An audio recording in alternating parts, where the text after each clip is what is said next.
YouSellComics.com, your new multi-vendor marketplace. You Sell Comics offers a site exclusively for buying and selling of all things comics, slabs, omnis, trades, and more. Sell for as low as 5% commission or 0 commission monthly tiers. Run your own auctions, unlimited bin listings. YouSellComics.com. Buy, collect, sell. Mountain Tosh, You Sell Comics. Arbitrary news of the week. Thundercats is getting rebooted again. Thundercats #1 from Diamond Entertainment, shaping up to be a massive hit for the publisher. Comic book shop advanced orders for Dynamite Entertainment's Thundercats #1 from writer Declan Shalvey and artist Drew Moss are through the roof. Dynamite Entertainment appears to have a hit on their hands as the advanced orders of Declan Shalvey, Drew Moss's Thundercats #1 have been revealed. Currently, advanced orders have topped 100,000 copies and continue to rise ahead of the advanced order cutoff on Monday. Per Bleeding Cool, the final tally for the advanced orders could surpass 150,000 copies over the weekend. Dynamite is licensing the IP from Warner Brothers. The comic, based on the renowned Rankin Bass animated series from the 1980s, is attempting to reach a new audience, something that a well-executed but disregarded animated reboot in 2012 failed to achieve. Do you remember that show? A rebooted Thundercats animated show? Yes, I do remember. In an interview describing the upcoming series, Shalvey teased, "I think the tone could be described as a slightly darker, more grounded take on the characters. Nothing grim and dark or anything, but I'm looking for the reader to see the world through the Thundercats' eyes, just after the huge trauma they've just suffered. When I revisited the cartoon to prepare for the series, it had some darker stuff in there that I didn't remember, so I wanted to lean into that a little bit. This is still Thundercats, though, so you can expect a lot of kicking and punching to come along with it." So we got looks like the A cover from Dynamite. I don't remember all their names. Yeah. Lionel, Tigra, Panthro, Cheetara, Snarf. Was that this one's name? Yeah, Snarf. Yeah. Okay. Yeah. Yeah. Lionel looks weird there. So there was, I do remember the reboot. It was in 2011. I think it ran for one season, 26 episodes. Had all the original characters and, et cetera, et cetera. It was definitely a homage to the original. I watched Thundercats, but I was more of a G.I. Joe, I think, at that age. Sure. For me. But I remember watching the show. I never kept up with it. Well, I wonder if this will do what Robert Kirkman has done for G.I. Joe and Transformers, because that combining all those universes, rebooting it, has been really good so far. I just finished. So it was Void Rivals, then Transformers, then Duke, and now Cobra Commander came out this week.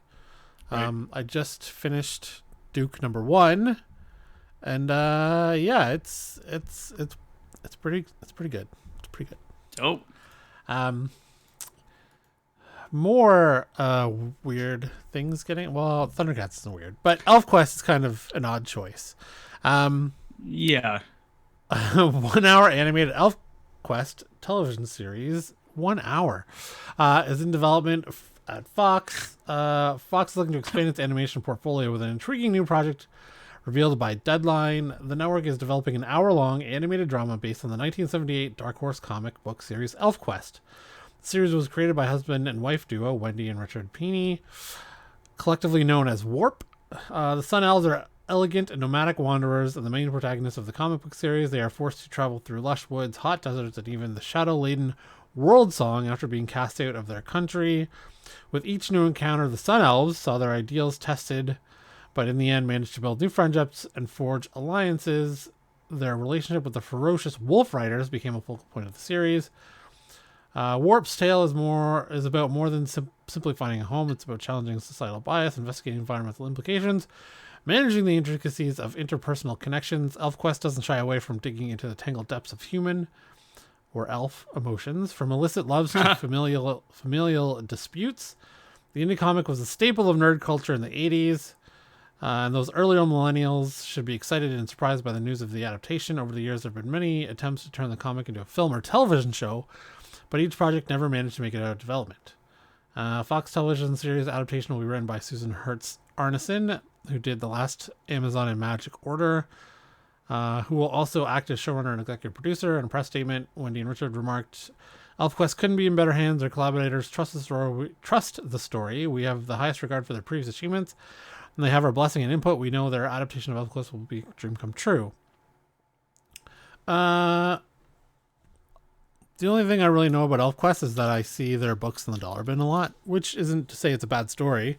Mm-hmm. It's just maybe they printed a lot and there's a lot out there. I suspect now that there is going to be, maybe once this actually hits TV, Elfquest books will go up for speculation.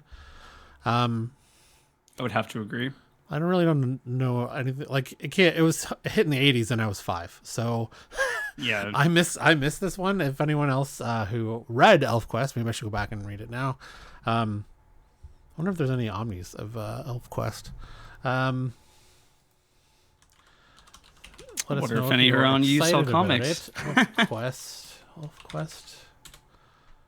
Oh, there's one. Looks like a trade. 2 trades. Complete Elfquest. Okay, that's the new one. Complete Elfquest book series. Final quest to be collected in Omnibus. Oh, so these are the new Elfquests.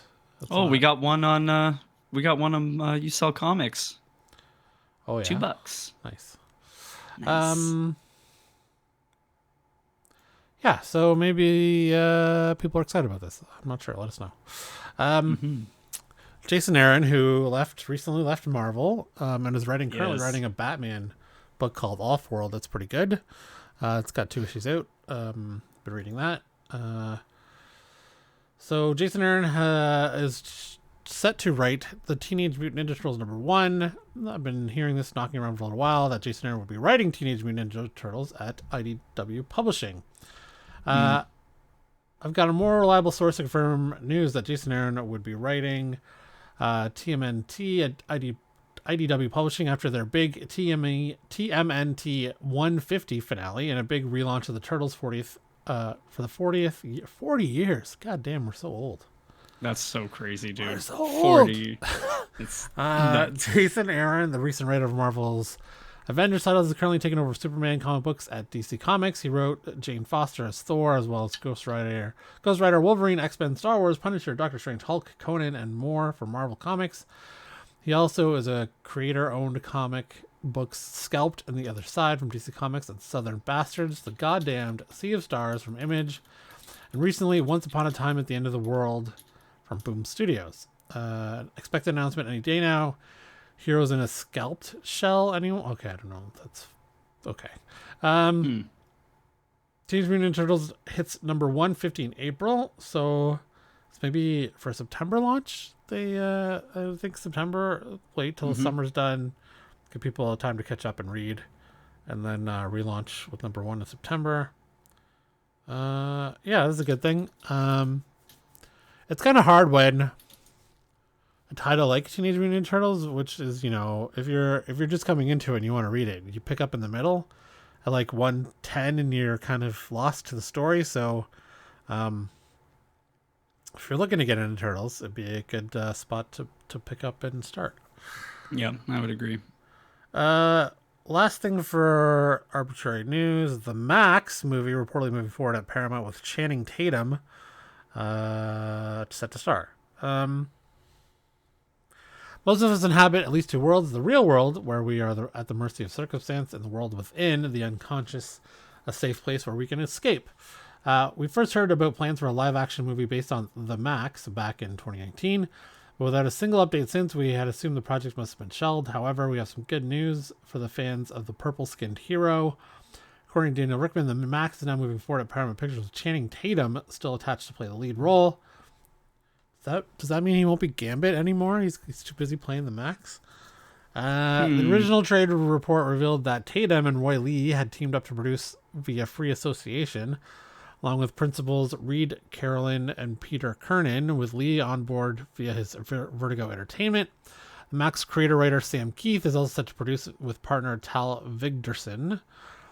We assume all parties are still involved, but Rickman claims that Crystal Moselle, the Wolfpack Instant Kitchen, is now attached to write and direct. Provided everything works out, Tatum, who may or may not have a cameo as Gambit in the upcoming Deadpool 3, will play the Max. First hitting shelves in 1993, the Image Comics series ran for 35 issues before it being collected in a trade by DC Comics, Wildstorm imprint. MTV would later commission a 13-episode animated series, which, while critically acclaimed, was way too dark and bizarre for mainstream audiences in 1993. Love that. The show has since gone on to achieve cult status and was given a long-awaited DVD release a few years ago. The story focused on a titular masked crime fighter who serves as a protector to the Jungle Queen in a mysterious realm known as the Outback. The characters also exist in the real world. However, where Max is a vagrant named Dave and his queen is a social worker named Julie Winters, who frequently bails him out of jail. The villain of the piece is a serial rapist with a telepathic link to Julie named Mr. Gone. Yeah, I can see why this animated series would be a little too dark in 1993.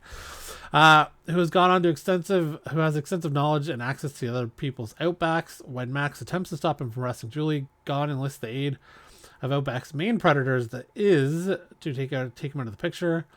Sound a little strange? You have no idea. Yeah, so I think people obviously of the comic will be excited about this. I'm actually interested to see it. I've heard a lot about Max. I've never read it. Also, I was, 12 at the time it came out, and I was probably not reading comic books about rapists being the villain. No. Not many were. But, I was more into X-Men at that point. But, more things being made is good.